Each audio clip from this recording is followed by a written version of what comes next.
Hello दोस्तों, स्वागत है आपका अपना यूट्यूब चैनल मेक करियर में। तो जैसे कि दोस्तों हम लोग जानते हैं कि क्लास 8 का ज्योग्राफी देख रहे थे, जिसमें हम लोग चैप्टर 5 कर रहे थे। ठीक है, तो आज दूसरे चैप्टर को कंटिन्यू करेंगे और आज का जो हमारा टॉपिक रहेगा वो रहेगा प्रमुख उद्योगों का वितरण। टॉपिक का नाम क्या है? प्रमुख उद्योगों का वितरण। बोल रहा है विश्व के प्रमुख उद्योग लोहा इस्पात उद्योग है, ठीक है, सूती वस्त्र उद्योग और सूचना प्रौद्योगिकी उद्योग है। ठीक है, मतलब अगर विश्व के स्तर पर अगर हम बात करते हैं तो प्रमुख उद्योगों में ये सारे उद्योग आते हैं। कौन कौन सा? तो लोहा इस्पात हो गया, सूती वस्त्र हो गया और साथ ही साथ सूचना प्रौद्योगिकी उद्योग। बोल रहे लोहा इस्पात उद्योग और वस्त्र उद्योग काफी पुराने उद्योग है, जबकि सूचना प्रौद्योगिकी उद्योग एक नया उभरता उद्योग है।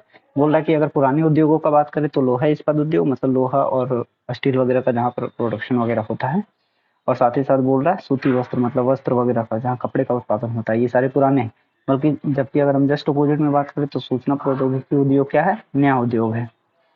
बोल रहा है वे देश जिसमें लोहा इस्पात उद्योग अवस्थित है जर्मनी, संयुक्त राज्य अमेरिका, चीन, जापान और रूस है। ठीक है, ये सारे देश इसके अंतर्गत आते हैं। आगे बोल रहा है कि वस्त्र उद्योग भारत, हांगकांग, दक्षिण कोरिया, जापान और ताइवान में संकेंद्रित है। अगर हम वस्त्र उद्योग की बात करें तो ये ज्यादातर किधर देखने को मिलते हैं? तो भारत हो गया, हांगकांग हो गया, दक्षिण कोरिया हो गया, ठीक है, जापान हो गया और ताइवान, ये सारे जगहों पर है। बोल रहा सूचना प्रौद्योगिकी उद्योग के मुख्य केंद्र मध्यवर्ती कैलिफोर्निया मीन्स कैलिफोर्निया के सिलिकॉन घाटी में और भारत के बेंगलुरु प्रदेश में है। प्रमुख अगर हम सूचना प्रौद्योगिकी उद्योग का बात करते हैं तो ये ज्यादातर देखने को मिलेंगे आपको किधर? कैलिफोर्निया के सिलिकॉन घाटी में और साथ ही साथ भारत के बेंगलुरु प्रदेश में। आगे बढ़ते हैं। हमारा जो अगला टॉपिक है, सब टॉपिक है, उसका नाम है लोहा इस्पात उद्योग। टॉपिक का नाम क्या है? लोहा इस्पात उद्योग। बोल रहा है कि अन्य उद्योगों की तरह लोहा इस्पात उद्योग में भी कुछ बहुत से निवेश, प्रक्रम और निर्गत शामिल है। यह एक पोषक उद्योग है जिसके उत्पादन अन्य उद्योगों के लिए कच्चे माल के रूप में प्रयुक्त होते हैं। बोल रहा है कि यह एक क्या है? पोषक उद्योग है जिसके उत्पाद अन्य उद्योगों के लिए कच्चे माल के रूप में प्रयुक्त होता है। ठीक है, बोल रहा है उद्योगों के लिए निवेश में श्रम मीन्स लेबर, पूंजी, स्थान और अन्य अवसंरचना के साथ साथ लौह अयस्क, कोयला और चूना पत्थर के कच्चे माल के रूप में सम्मिलित है। मतलब ये सारी चीजों की आवश्यकता है, किस लिए? कच्चे माल के रूप में। बोल रहे लौह अयस्क से इस्पात निर्माण की प्रक्रिया में कई चरण शामिल है। ठीक है, लौह अयस्क से अगर हम इस्पात वगैरह बनाते हैं, स्टील वगैरह का प्रोडक्शन करते हैं, तो उसमें कई सारे प्रोसेसेस से हमें गुजरना पड़ता है। ठीक है, बोला कच्चे माल को झोंका भट्टी में रखा जाता है, मीन्स काफी ज्यादा गर्म उबला हुआ भट्टी में रखा जाता है कच्चे माल को, जहाँ यह प्रगलित होता है, जहाँ ये क्या होता है? पिघलता है। इसके बाद यह परिशोधित होता है, मीन्स इससे एक शीट में तैयार किया जाता है। प्राप्त उत्पाद इस्पात होता है जो अन्य उद्योगों में कच्चे माल के रूप में प्रयुक्त किया जाता है। ठीक है, आगे बोल रहा है कि इस्पात कड़ा होता है और इसे आसानी से काटा और आकार दिया जा सकता है अथवा इससे तार बनाए जा सकते हैं। बोल रहा है एल्यूमिनियम, निकेल, तांबा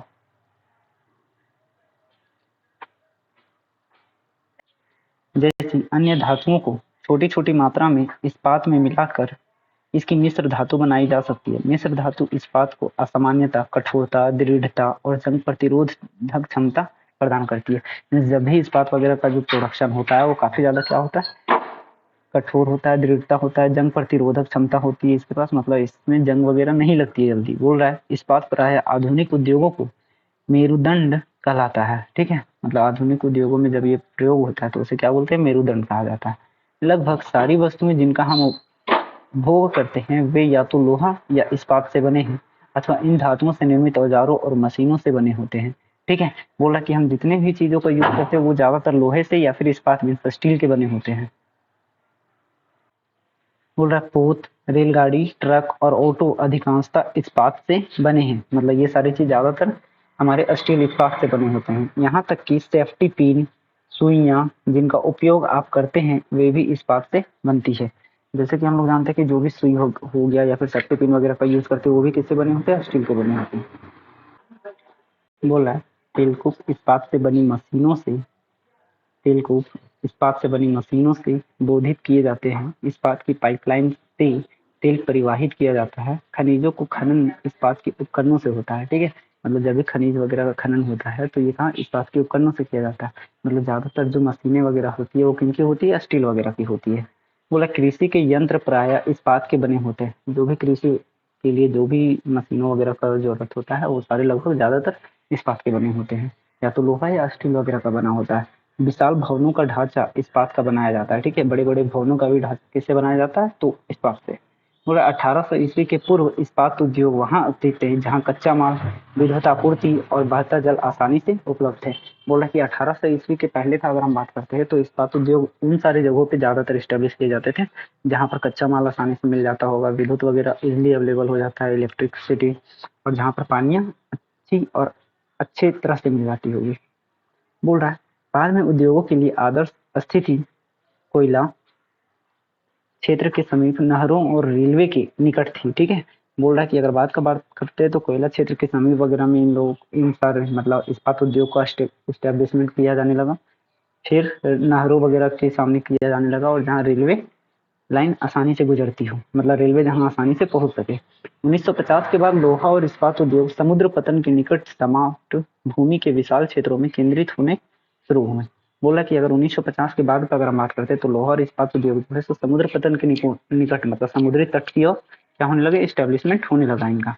ऐसा इसलिए हुआ क्योंकि इस्पात निर्माण का कार्य इस समय तक बहुत विशाल हो गया और लौह अयस्क विदेशों से आयात करना पड़ता था, ठीक है।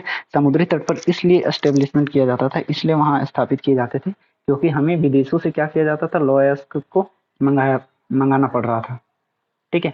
और हम जानते हैं कि समुद्री तट पर रहने से एक फायदा है कि जहाज वगैरह से अच्छा खासा क्या होगा, आयात या निर्यात हो सकता है। आयात निर्यात करने का मतलब ट्रांसपोर्टेशन मीन्स एक देश से दूसरे देश जाना और दूसरा देश से भारत में मंगाना। आगे बोल रहा है कि भारत में लोहा इस्पात उद्योग कच्चा माल, सस्ते श्रमिक, परिवहन और बाजार का लाभ लेते हुए विकसित हुए, ठीक है।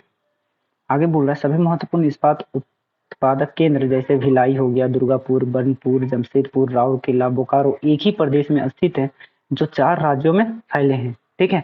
और वे 4 राज्य कौन कौन से हैं, पश्चिम बंगाल, झारखंड, उड़ीसा और छत्तीसगढ़। ये सारे जो भी जगह दिख रहे हैं ये सारे कहाँ पर, मेनली भारत के 4 राज्यों में स्थित है।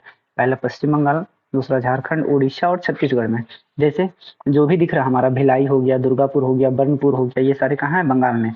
जमशेदपुर कहाँ है, तो जमशेदपुर हमारा झारखंड में है। राउरकेला कहाँ है, उड़ीसा में। बोकारो कहाँ है, तो बोकारो भी हमारा झारखंड में है, ठीक है। आगे बोल रहा है कि भद्रावती और विजयनगर कर्नाटक में, विशाखापट्टनम आंध्र प्रदेश में, सलीम तमिलनाडु में अन्य महत्वपूर्ण इस्पात के केंद्र हैं जो स्थानीय संसाधनों का उपयोग कर रहे हैं, ठीक है।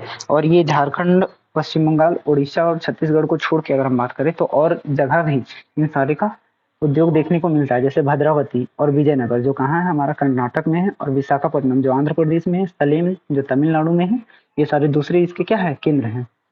अगला अब देखेंगे हम लोग एक करके, जैसे जमशेदपुर वगैरह हो गया सबका, ठीक है। और साथ ही साथ मैप को भी डिस्कशन करेंगे लेकिन नेक्स्ट क्लास में। इसी के साथ जय हिंद, थैंक यू।